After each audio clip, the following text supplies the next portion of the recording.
Story of love. কণ্ঠ আমাদের, অনুভূতি আপনাদের। হারিয়ে যাই ভালোবাসার গভীরে। আমাকে যে অসভ্য বলছেন, অসভ্যতার লিমিট কি দেখাবো আপনাকে? হা হা, আপনি চাইলে দেখাতে পারি। কি বলেন, দেখাই? আজ প্রায় এক সপ্তাহ হতে চলল রাত্রি কলেজে যাচ্ছে। রাত্রি যেদিন থেকে শুনেছে সে কলেজে যাওয়ার অনুমতি পেয়েছে তখন থেকেই তার খুশি আর দেখে কে। রুম্পা দিয়ে আইসক্রিম খাবো। রাত্রির কথায় রুম্পা হেসে দিল। এই মেয়ে যখন থেকে বাইরে বের হওয়ার অনুমতি পেয়েছে তখন থেকে এটা ওটা তার খাওয়ার ইচ্ছে জাগে। কখনো ফুচকা তো কখনো ঝালমুড়ি, আবার কখনো আইসক্রিম। তুমি পারো বটে দিদিমণি। এখন যে আইসক্রিম খাইতে চাইতাছো, পরে ঠান্ডা লাগলে কি করবা? আরে কিছু হবে না আমার, এখন যাও না প্লিজ। মনটা এখন খুব বরফ বরফ করছে। এখন মনকে বুঝ দিতে হলেও তো আইসক্রিম দিতে হবে, তাই না? রাত্রির এরূপ কথা শুনে রুম্বা মাথা চাপড়ালো। এই মেয়ে এমন এমন যুক্তি দেয় যে তাকে মাঝে মাঝে দ্বিধায় পড়তে হয়। কি আর করার, রাত্রি কথা মতো রুম্বা রাস্তার ওই পারে গেল আইসক্রিম আনার জন্য, আর রাত্রিকে গেটের বাইরে দাঁড়িয়ে থাকতে বলল। আজ প্রচণ্ড গরম পড়েছে বিধায় রাত্রি নিজের পরা মাস্কটা একটু খুলল। এরপর হাতে থাকা একটি খাতা নিয়ে বাতাস করতে করতে রুম্বার যাওয়ার দিকে তাকিয়ে থাকলো। আজকাল বাজার ছাড়াও যে কলেজ গেটের সামনে স্ট্রবেরি পাওয়া যায় জানতাম না তো। কিরে, জানলি এরকম স্ট্রবেরির খবর আগে দেশনি কেন? তাহলে তো এই লাল স্ট্রবেরির জায়গায় আমাদের গাড্ডাই হতো, তাও আবার আমাদের শরীরের পৃষ্ঠের নিচে। এরকম ঘৃণ্যমন বাক্য শুনে মুহূর্তেই রাত্রির নিজের মুখ ঢাকতে নিলেই ছেলেগুলোর মধ্যে থাকা একজন মাছটি টেনে নিয়ে নিল। মুখ ঢাকছো কেন সুন্দরী? আমরাই তো। লোকগুলোর বিশ্রী স্বরূপ দৃষ্টিতে রাত্রি মুহূর্তেই জায়গা ত্যাগ করার জন্য তাদের পাশ থেকে যেতে নিলে একজন তার হিজাব টেনে ধরল। এরূপ হিজাব ধরাতে রাত্রি চুলে ভীষণ ব্যথা পেল। সাথে সাথেই মুখ থেকে ব্যথাদায়ক শব্দ বের হলো। রুম্পা দি তুমি কোথায়? এই শয়তান ছাড় আমায় রুম্পা দি। রাত্রি চিৎকার করে আর্তনাদ করায় আরেকজন এসে মুখ চেপে ধরল। গেটের কাছে কয়েকজন থাকা সত্ত্বেও কিছু বলতে পারল না, কারণ তারা যে ছেলেগুলোর কিছু বললেই তাদের অবস্থা নাজেহাল করে ছাড়বে।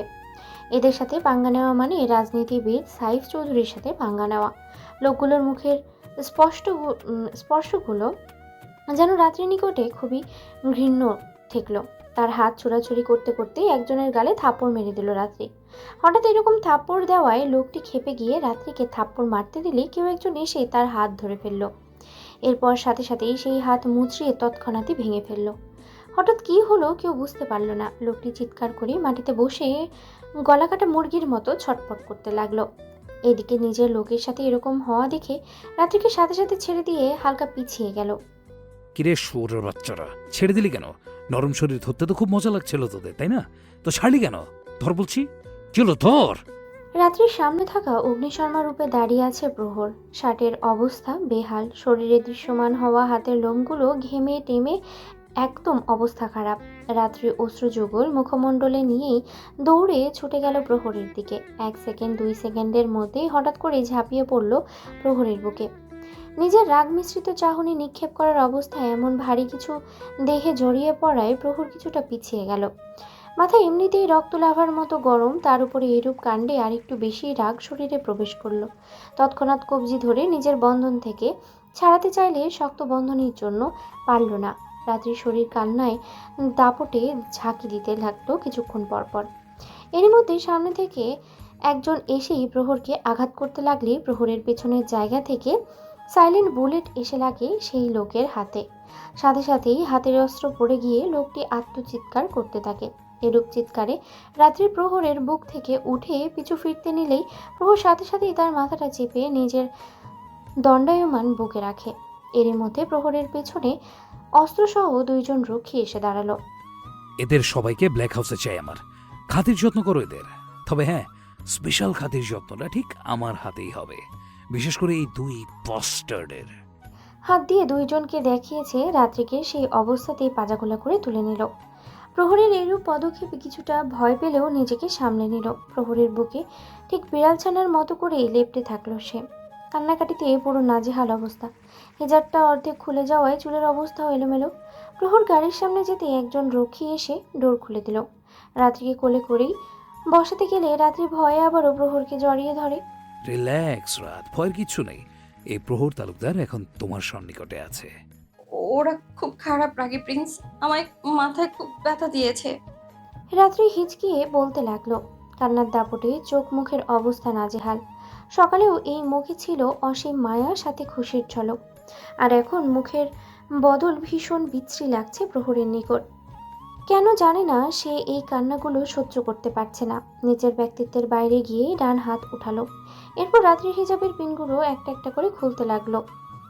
2-3টে পিন এমনিতেই আলগা হয়ে আছে। কিছুক্ষণের মধ্যেই হিজাব খুলে ফেললো রাত্রির। পেছন থেকে টান দেওয়াতে গলার মাঝখানে লাল লাল র্যাশ পড়েছে। হাত দিয়ে সেই জায়গায় ছুঁয়ে দিতে রাত্রি ব্যথায় খানিকটা পিছিয়ে গেল। এরকম ব্যথা পাওয়ায় প্রহরের মাথা মুহূর্তেই রক্তিম হয়ে উঠল। রাত্রিকে এভাবে রেখে গাড়ির দরজা বন্ধ করে দিল সে। এরপর পেছনে ফিরে একজন রক্ষী থেকে অস্ত্র নিয়ে দলগুলোর মধ্যে একজনের হাতে নিশানা করেই পরপর 3টি আওয়াজ করলো। হঠাৎ এরূপ হওয়ায় রক্ষীরা সাথে থাকা লোকগুলোও ভয়ে কিছুটা কেঁপে উঠল। তাদের মধ্যে থাকা একজনের হাত কবজি থেকে অর্ধেক আলাদা হয়ে ঝুলছে। সাথে হাত থেকে গলগল করে রক্ত পড়ায় পুরো শরীর যেন রক্ত স্নান প্লাবিত হচ্ছে। এইদিকে প্রহরের তবুও যেন রাগ কমল না। আশেপাশে কিছু খুঁজতে লাগলো। পেয়েও গেল সেই জিনিস। হাতে নিয়ে লোকটির নিকটে বসলো। এরপর রক্তিম চাহনি নিক্ষেপ করেই হাতে থাকা পাথরটি দিয়েই রক্তাক্ত হাড়টিতে আবারও আঘাত করতে থাকলো। যতক্ষণ না পর্যন্ত কবজি থেকে হাতটি আলাদা হচ্ছে ততক্ষণ পর্যন্ত আঘাত করতেই থাকলো। আঘাতপ্রাপ্ত লোকটি ততক্ষণাৎ গগনবিদারী চিৎকার করেও এখন পুরো শান্ত হয়ে আছে। লোকটির পাশেই মাটির চারিপাশে রক্তের ছড়াছড়ি। আমি বিহীন তার শরীরে বাতাসের ছোঁয়াটাও বিষাক্ত মনে হয়। আর তুই তো ছোঁয়ার চেয়েও বড় অপরাধ করলি। যে হাত দিয়ে আমার স্পন্দনের গতিকে ব্যথা দিয়েছিস, সেই হাতই আজ ক্ষত বিক্ষত। আমার সীমা লঙ্ঘন করা যার নিয়তিতেই নেই, আর তুই সেই সীমা রেখে সেই ক্ষত করলি তাকে। আমি প্রহর তা কোনো কালেই মেনে নেব না। যা আমার দখলে আছে তা চিরকাল শুধু আমার দখলেই থাকবে। বড্ড বেশি ভুল করে ফেললি শুয়োরের বাচ্চার দল। কথাগুলো বলতে বলতে নিজের রাগ নিয়ে নিথর হয়ে পড়ে থাকা ব্যক্তিটিকে লাথি মারতে লাগলো। এরপর রক্ষীদের কিছু নির্দেশনা দিয়েই গাড়ির দিকে চলে গেল। ডোর খোলা মাত্রই রাত্রির প্রহরকে দেখেই তাড়াতাড়ি করে পিছিয়ে গেল অন্য পাশে। এতক্ষণ সে অবাক হয়ে প্রহরের কাণ্ড দেখছিল বাইরে, কিন্তু রক্ষীরা এমনভাবেই ঘিরেছিল যে রাত্রি ঠিকঠাকভাবে দেখতেও পারেনি প্রহর ঠিক কী করছে এতক্ষণ। কুইকলি গাড়ি স্টার্ট করো কাকা। রাত্রির ভাবনার মাঝে এই প্রহরের কথা শুনে পাশে তাকালো।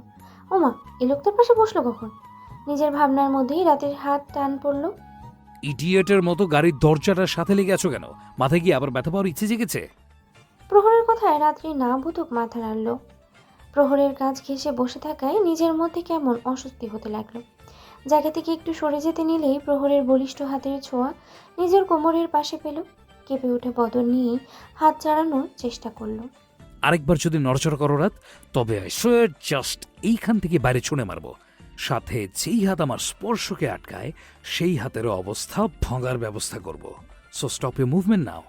1 ঘন্টা পরেই গাড়িটি ঢুকলো প্রহরের ফার্ম হাউসে। সেখানে থাকা দারোয়ান এসে গেটের দরজা খুলে দিয়ে গাড়িটি নিজ গতিতে এসে থেমে যায় একদম বাগানের একপাশ করে। গাড়িটি থামতেই প্রহর রাত্রির কোমর ছেড়ে নেমে পড়ল। এরপর রাত্রিকেও নামিয়ে দিল তৎক্ষণাৎ। এটা কোথায়? রাত্রির প্রশ্নের কোনো উত্তর সে দিল না।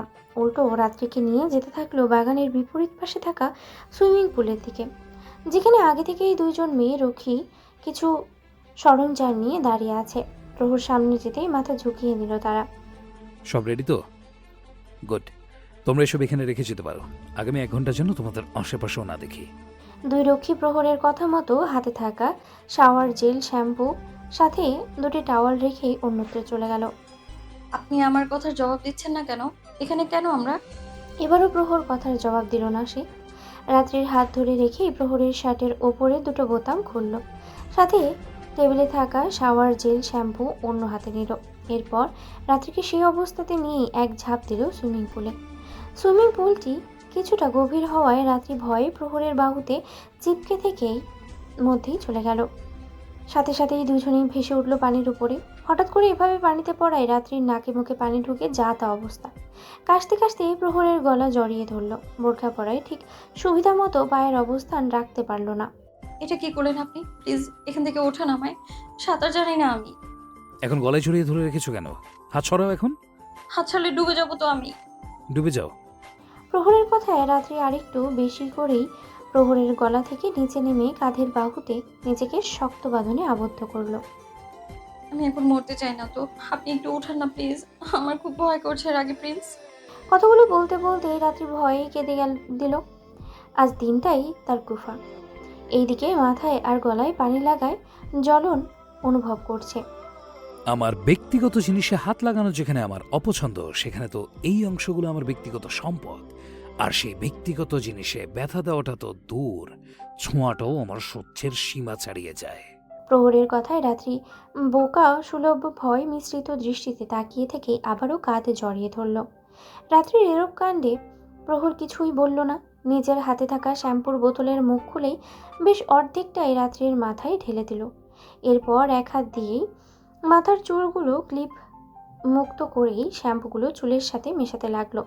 এরূপ পদক্ষেপে রাত্রি এবার প্রচণ্ড রেগে গেল। প্রহরের বাঁধন ছেড়ে দিতেই প্রহর এক হাত দিয়ে তাকে আটকে দিল। পাগল হয়েছেন? কখন থেকে উল্টাপাল্টা কাজ করেই যাচ্ছেন। নিজের পাগলামো রেখে আমাকে এখান থেকে ওঠান, নইলে কিন্তু খুব খারাপ হয়ে যাবে। রাত্রির রাগী স্বরূপ কথায় প্রহর তৎক্ষণাৎ রাত্রিকে নিজের বাহু থেকে একটু দূরে ছেড়ে দিল। আর সে গিয়ে দাঁড়ালো পাড়ের এক পাশে। হঠাৎ এমন হয় রাত্রি পা দিয়ে মাটি ছুঁয়ে দিতে চাইলে তাতে পেলই না, উল্টো ডুবে যেতে থাকলো সে হাবুডুবু খেতে খেতেই। ডুবে যাচ্ছি আমি। কথাটা বলেই আবারও ভেতরে চলে গেল।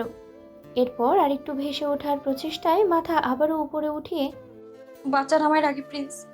আমি আমি আপনাকে কিছুই করবো না, মরে যাচ্ছি আমি রাগী প্রিন্স।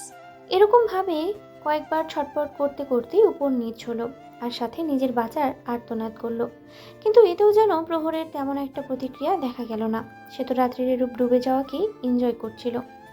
আমার কথার অবাধ্য না হলে পানি থেকে উঠিয়ে নেব তোমায়। এখন সিদ্ধান্ত তোমার, কি করবে? কথার অবাধ্য হবে নাকি বাধ্য মেয়ের মতো আমার আদেশ পালন করবে? প্রহরের এরূপ কথায় রাত্রি তৎক্ষণাৎ ডুবো অবস্থায় উত্তর দিতে পারল না। শরীর যখন কিছুটা অবশ হয়ে ওঠে তখনই মুখ দিয়ে উচ্চারিত হয়, সব মেনে চলবো, সব মেনে চলবো। কথাগুলো বলতে বলতে রাত্রি নিজের শরীরের ভারসাম্য পুলের মাঝখানেই ছেড়ে দেয়। প্রহর তা দেখে গভীর বদন নিয়ে তাড়াতাড়ি রাত্রির নিকটে গেল। অর্ধচেতন রাত্রিকে তৎক্ষণাৎ জড়িয়ে নিল নিজের বাহুতে। আমাকে বাঁচান রাগী প্রিন্স। আমার নিঃশ্বাস বন্ধ হয়ে আসছে, আমি বাঁচতে চাই, আমার বাঁচান। রাত্রির ছোট্ট আওয়াজের বিড়বিড়িয়ে নিয়ে বলা কথায় প্রহরের কি হলো কে জানে। সে হঠাৎ করে রাত্রির মাথার পেছনে চেপে ধরে রাত্রির নরম ঠোঁটগুলো আঁকড়ে ধরল। অমৃতের মতোই সুধা পান করতে থাকলো ভেজা সিক্ত ঠোঁটের আদলের অংশ বিশেষ। রাত্রি অর্ধচেতন থাকায় কিছুটা নড়ে উঠলেও তেমন একটা রিয়্যাক্ট করতে পারল না। প্রহরের ছোঁয়াগুলো সেইভাবেই পেতে থাকলো নিজের অর্ধচেতন স্বপ্নের মতোই। কিছুক্ষণ পরে রাত্রির ঠোঁটগুলো ছেড়ে দিলেই মাথাটা অজ্ঞানবশত পড়ে যেতে নিলেই প্রহর সাথে সাথেই ধরে ফেলল। তুমি ভীষণ বাজেভাবে আটকে গেছো রাত। আমার স্পন্দনের গতির অংশ হয়ে উঠেছ, যা প্রতিনিয়ত তোমার প্রতি আমার আসক্তরা ভিড়ে যাচ্ছে কঠিন ধারায়। এর থেকে তোমার কোনো মুক্তি নেই। আর সেই মুক্তি শব্দটাও আজ তোমার জন্য অভিশাপ স্বরূপ লেখা থাকবে তোমার ভাগ্যে। মেনে নিতে শিখো আমার বন্ধনে কঠিনভাবে জড়িয়ে যেতে। কথাগুলো বলেই হাতে থাকা শ্যাম্পু আর শাওয়ার জেল নিয়েই রাত্রির চুলে ঘাড়ে ঢেলে দিল। হাতে থাকা জেল দিয়ে যতটুকু পারল রাত্রিকে দিয়ে পুরো শরীর নিজের অধিকারের মতোই ডলতে লাগলো। অজ্ঞানরত মেয়েটি জানতেও পারল না প্রহরের এরূপ কর্মকাণ্ডের ব্যাপারে। গোধূলি লগ্ন শেষ হয়েছে সেই কিয়ৎক্ষণ আগেই। রাত্রি ঘুম থেকে উঠেই চারিদিকে পায়চারি করছে। বেচারি এতক্ষণ ভয়ে ভয়ে থাকলেও এখন ভীষণ খুশি। কারণটা হলো এই ফার্ম হাউসে থাকা দুটো কুকুর ছানার জন্য। পোমেরিয়ায় জাতের কুকুরগুলোর গুলোমুলো চেহারা দেখলেই তার ভীষণ আদর আদর পায়। আর তখন থেকেই সেই ছানাগুলোকে নিয়ে সে বসে আছে, আর সাথে তার ভিতরে থাকা রাজ্যের আলাপ জুড়েছে। প্রহর কোনো কাজেই রাত্রিকে রেখেই বেরিয়েছিল, এখনও ফেরেনি সে। আর সেই সুযোগেই রাত্রি আপাতত রুম্পা আর ছানাগুলোর সাথেই দারুণ মুহূর্ত উপভোগ করে যাচ্ছে। রুম্পাকে প্রহর তখনই রক্ষীদের সাথে এনেছিল ফার্ম হাউসে। কি হচ্ছে এখানে? হঠাৎ করেই প্রহরের আওয়াজ শুনে রাত্রির খুশি মুখটা প্রহরের দিকে তাকালে তার মুখ মুহূর্তেই ভয়ে পরিণত হলো। এতক্ষণ তার দুপুরের কোনো কথাই মনে ছিল না। প্রহরকে দেখেই সুইমিং পুলের কথা মনে হলো। হাতে থাকা কুকুর ছানার মধ্যে একটিকে মুহূর্তেই চেপে ধরে নিজেকে গুটিয়ে নিল। রাত্রির কাজে প্রহর ইশারায় রুম্পাকে যেতে বলল। রুম্পা ইশারা বুঝতে পেরে মাথা নাড়িয়ে যেতে নিলেই সাথে সাথেই তার হাত আটকে দিল রাত্রি। আমিও তোমার সাথে যাবো রুম্পাদি। রাত্রির কথায় প্রহর বিরক্ত চোখে তাকালো। তোমাকে যেতে বলেছি তো রুম্পা। প্রহরের ধমকে রুম্পা রাত্রির দিকে করুণ চোখে তাকালো, যার মানে হলো তার হাতটা ছেড়ে দিক। কিন্তু রাত্রি যেন নিজের জেদ ধরেই আছে, কোনো মতেই সে রুম্পার হাত ছাড়বে না। কি হলো, কথা কানে যাচ্ছে না? দিদিমণি তো আমার হাত ছাড়তেছে না। ছোট ছাড়, কেমনে যাই আমি তাইলে? রুম্পার কথায় প্রহর পকেটে হাত ঢুকিয়ে তাদের সামনে গিয়ে দাঁড়ালো। আপনি কি রুম্পার হাতটি ছাড়বেন ম্যাডাম, নাকি আপনার হাতেই ফুলদানি দিয়ে ভাঙার জন্য নেব? প্রহরের কথায় রাত্রি ঠোঁট উল্টোলো। এই লোক তার সাথে এমন করে কথা বলছে কেন? সে কী বা করেছে? প্রহরের আবার ধমক দেওয়াতেই সাথে সাথে রাত্রি হাত ছেড়ে দিল। রাত্রি হাত ছাড়তেই রুম্পা তাড়াতাড়ি করে দৌড়ে বেরিয়ে গেল রুম থেকে। রাত্রের হাতে থাকা মিনি কুকুর ছানাটা এভাবে জড়িয়ে ধরে থাকায় প্রহর নিজের হাত বাড়িয়ে মুহূর্তের মধ্যেই ছিনিয়ে নিল তাকে। এইভাবে এটাকে ধরে রেখেছো কেন, স্টুপিড? আমার চিনোকে দিন বলছি।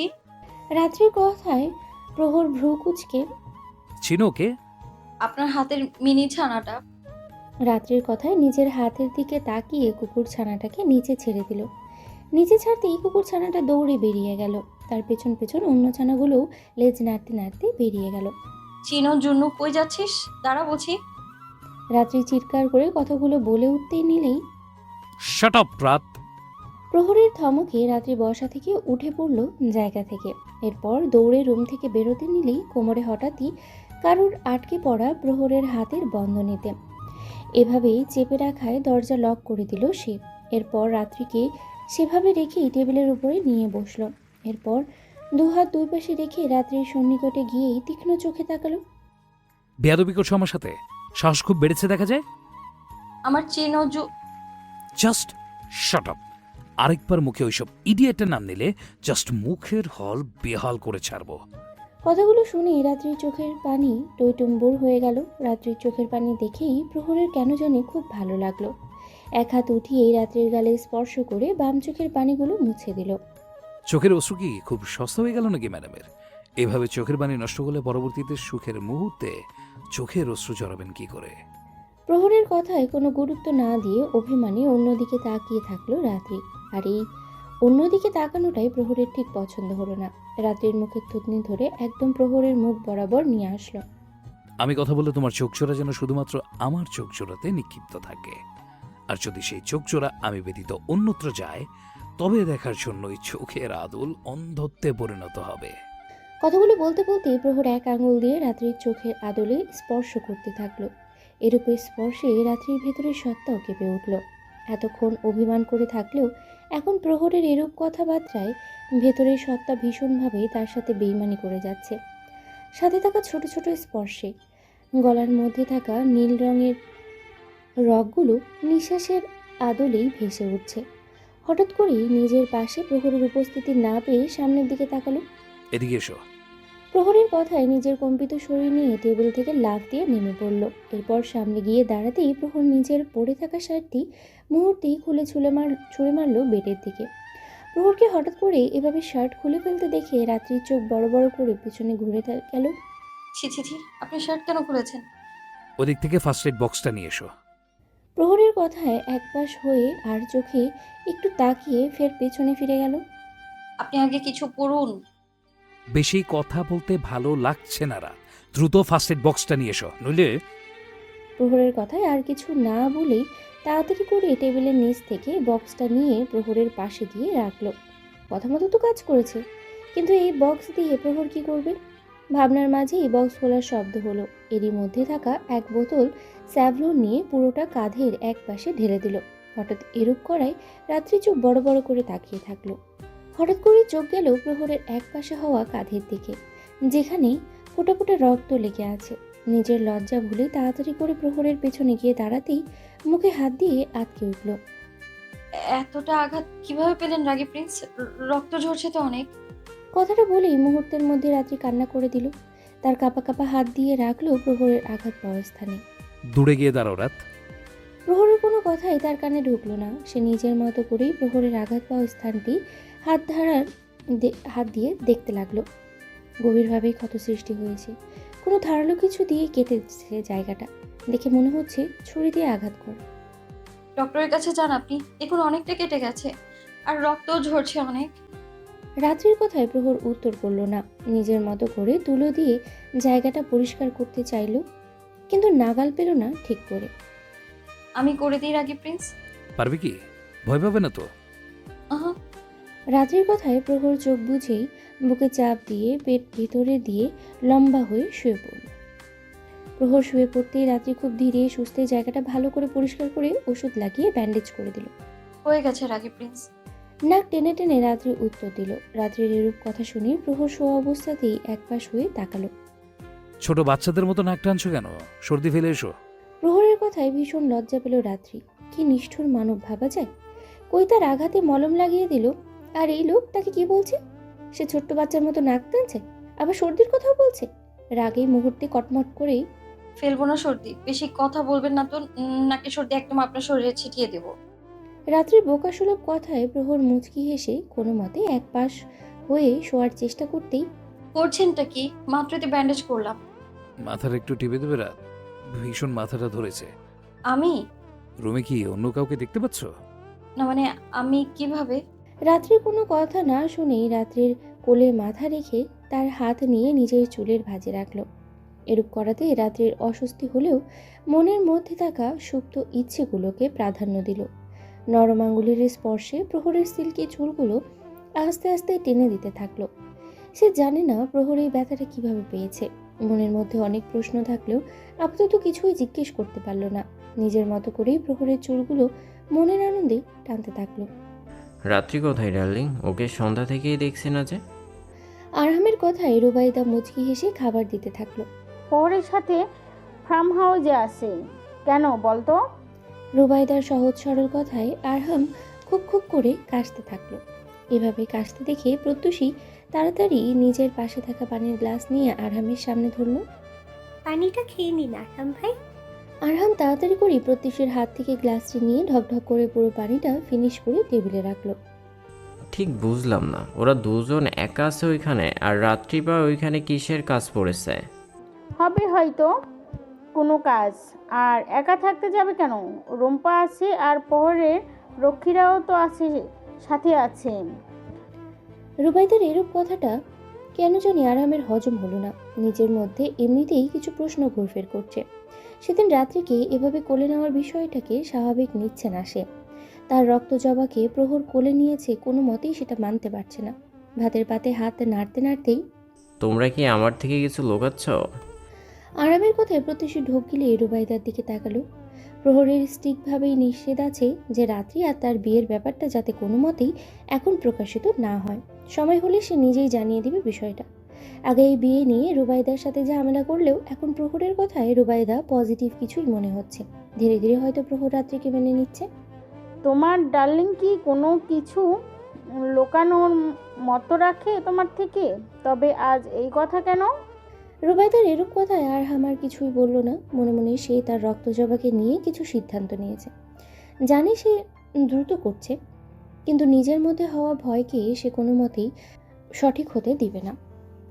যেভাবেই হোক নিজের মধ্যে থাকা প্রথম আবেগকে সে নিজের করেই নেবে।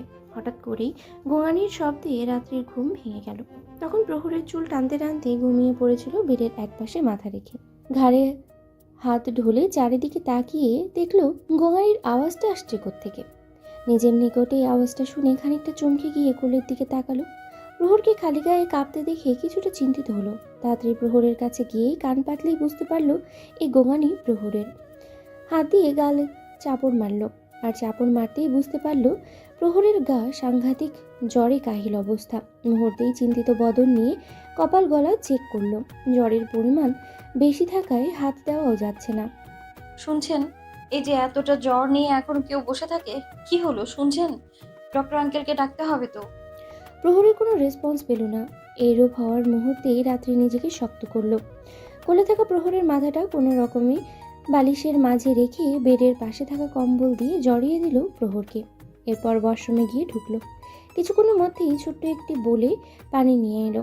এরপর রুমে এসে কিছু খুঁজতে লাগলো। সময়ের ব্যবধানে পেয়েও গেল। প্রহরের রুমাল হয়তো। ভালোভাবে ঝেড়ে নিয়ে ঠান্ডা জলে ভিজিয়ে পানি ছড়িয়ে নিল। এরপর কপালে দিতে থাকলো বেশ কিছুক্ষণ। হাত দিয়ে চেক করেও লাভ হলো না, জ্বর জন্য যাবার নামই নিচ্ছে না। জায়গা থেকে উঠে গিয়ে এইচ বক্সে জ্বরের ওষুধ খুঁজলো, পেয়েও গেল কিছুক্ষণের মধ্যে। কিন্তু এখন কথা হচ্ছে, প্রহর কি খেয়েছিল? না খেলে তো খালি পেটে ওষুধও খাওয়ানো যাবে না। আবারও জলপট্টি পাল্টে নতুন করে পানি ভিজিয়ে দিল। এরপর রুমের বাইরে যেতে নিলেই হাতের বন্ধনীতে টান পড়তেই আটকে গেল। ডোন্ট গো রাত, ডোন্ট গো। প্রহরের এরূপ কথা কেন জানে না রাত্রির মনে সুখকর আঘাত করল। তোমার মাকে কোনোদিনও মাফ করবো না রাত। I hate your mother, I hate that woman. কেন জন্ম নিলে তার গর্ভে? কেন নিলে রাত? প্রহরের বিড়বিড়িয়ে বলা কথাগুলো রাত্রির শ্রবণেন্দ্রিয় হয়নি।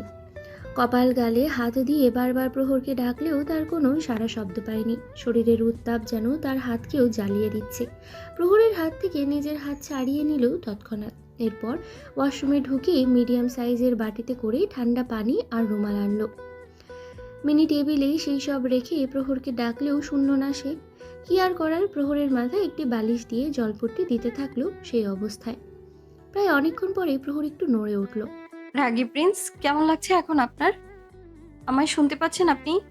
রাত্রির কথায় তেমন কোনো জবাব দিল না। একপাশ হয়ে আবারও শুয়ে পড়ল সে। এভাবে শোয়াতেই পিঠের জখম ভেসে উঠল ব্যান্ডেজের উপর দিয়ে। ব্যান্ডেজ পুরো রক্ত দিয়ে ভিজে আছে, বেডের মধ্যেও সেই রক্তের অংশ লেগে আছে। এটা দেখে রাত্রি ঠোঁট ভেঙে আবারও কেঁদে উঠল। আপনার ব্যান্ডেজ থেকে তো আবার রক্ত ঝরছে, শুনতে পাচ্ছেন আপনি? এই যে আল্লাহ, এখন কি করব আমি? ওনাকে রক্ষা করো আল্লাহ তুমি। প্রহরের কোনো সারা শব্দ না দেখেই তাড়াতাড়ি প্রহরের ফোন খুঁজতে লাগলো। পেয়েও গেল বেডের পাশে। মোবাইলের লক দেখে আবারও চিন্তিত হলো। ফিঙ্গারপ্রিন্ট দেখে তাড়াতাড়ি করে প্রহরের আঙ্গুলের সাহায্যে লক খুলতেই কল লিস্টে গেল। রাত হয়েছে বিধায় বাসায় কল করলো না। মাথায় ঢুকছে না কাকে কল করলে উপকার হবে। সেই ভেবেই লিস্টের নম্বর চেক করতে নিলেই প্রহরের পার্সোনাল অ্যাসিস্ট্যান্ট বেলালের নাম্বারটা চোখে পড়ল। জিনিসটা দেখতেই চোখ মুখ উজ্জ্বল হয়ে উঠল। সময় অপচয় না করে কল লাগালো সেই অ্যাসিস্ট্যান্টকে। 2 বার রিং হতেই রিসিভ হলো কাঙ্ক্ষিত ব্যক্তিটির। বেলাল ফোনটা রিসিভ করে রাত্রি কোনো মতে জানালো যে প্রহরের শরীর ভালো নেই, জলদি ওকে হসপিটালে নিতে হবে। কথাগুলো বলতে বলতেই কান্নায় ভেঙে পড়ল রাত্রি। ম্যাম, আপনি শান্ত হন, প্যানিক করবেন না প্লিজ। স্যার ঠিক হয়ে যাবে। আপনি আপাতত রক্ত বন্ধ করার জন্য ব্যান্ডেজটা চেঞ্জ করে দিন। আমি কিছুক্ষণের মধ্যেই ডাক্তার নিয়ে আসছি। বেলাল কথাটা বলেই ফোন কেটে দিল। এদিকে রাত্রি বেলালের কথা মতো তাড়াতাড়ি ব্যান্ডেজটা খুলতে লাগলো। প্রহর এক পাশ হয়ে শুয়ে থাকায় ব্যান্ডেজ খুলতে সমস্যা হলো। কোনো মতেই সেটা চেঞ্জ করে আবারও রক্ত ক্লিন করে দিল। জায়গাটা দেখেই রাত্রির শরীর বারবার কম্পন সৃষ্টি হচ্ছে। চোখ মুখ খিচিয়ে নিজের কাজ শেষ করলো কোনো মতে।